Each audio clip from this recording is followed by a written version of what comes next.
గొర్రెలకి బుద్ధి వచ్చింది. ఏంటండి ఈ డైలాగు? మతం మారుస్తున్నారు మతం మారుస్తున్నారు మతం మారుస్తున్నారని మాట్లాడుతున్నారు. ఏ పాస్టర్ మీ మతం మార్చుకోమని చెప్పాడు? ఏ పాస్టర్ కూడా మతం మార్చుకోమని చెప్పలేదు కదా.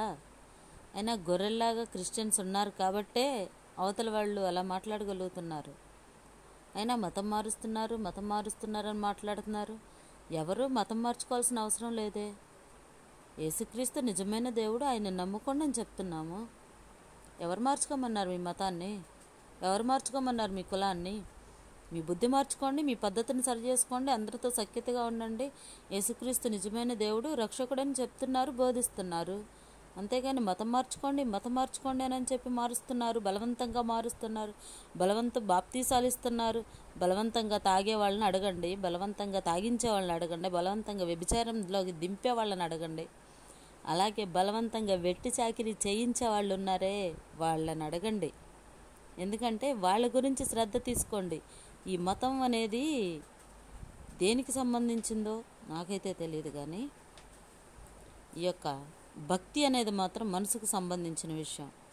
ఆ మనసుకు సంబంధించిన భక్తిని శారీరక సంబంధమైన విషయాలకు రుద్దుతున్నారు.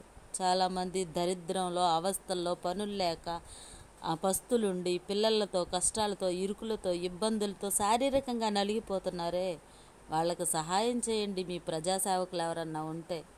అంతేగాని మతం మారుస్తున్నారు, మానసిక అది ఆత్మీయ సంబంధమైన వాటిని శరీరానుసారంగా రుద్ది, శరీర సంబంధమైన వాటిని లేవదీసి, ఎందుకు ఇలా మీరే కావాలని రాష్ట్రాల్లో, దేశాల్లో, మతాల్లో, కులాల్లో రచ్చబెడుతున్నారు? మీరే కేవలం నాశనం చేస్తున్నారు సమాజాన్ని బాగు చేయటం క్రిస్టియన్ యొక్క ఉద్దేశం. సమాజాన్ని బాగు చేయించుకోండి అని బైబిల్ యొక్క ఉద్దేశం. యేసుక్రీస్తు ప్రభువారు అదే చెప్పాడు. ఏ క్రిస్టియన్ ఎవరిని చంపలేదే, ఏ క్రిస్టియన్ ఎవరిని కూడా బలవంత మత మార్పిడి చేయలేదు కదా. మత మార్పిడి అని మీరు ఇదవుతున్నారు. అవతల వాళ్ళకి ఇష్టమైతేనో, లేకపోతే దేవుడు వాళ్ళకి సహాయం చేస్తేనో, యేసుక్రీస్తు ప్రభువారు వాళ్ళ కష్టాల్లో నుంచి, ఇరుకుల్లో నుంచి ఒక సేవకుడి ద్వారా వాళ్ళను బయట వేస్తేనో వాళ్ళు బలవంతంగా క్రీస్తును నమ్ముకోవాల్సిన అవసరం లేదు. ఆ రకంగా సాత్వికమైన స్వభావంతోనే క్రీస్తు నిజమైన రక్షకుడని యేసుక్రీస్తు ప్రభువారిని నమ్ముకుంటున్నారు. అంతేగాని మీరు మతం మారుస్తున్నారని పదే చెప్తూ చర్చిలు కూలగొదేస్తాం, క్రిస్టియానిటీని ప్రత్యేకంగా లెక్క పెడతాం, క్రిస్టియన్స్ అనే వాళ్ళని లేకుండా చేస్తాము. మా అంతరంగానికి సంబంధించిన విషయాన్ని క్వశ్చన్ చేయడానికి మీరెవరండి? శారీరకంగా పనులు లేక, కష్టాల్లో, నష్టాల్లో, ఉద్యోగాలు లేక, జీతాలు లేక అవస్థలు పడుతున్న వాళ్ళకి సహాయం చేయడానికి నేర్చుకోండి ముందు.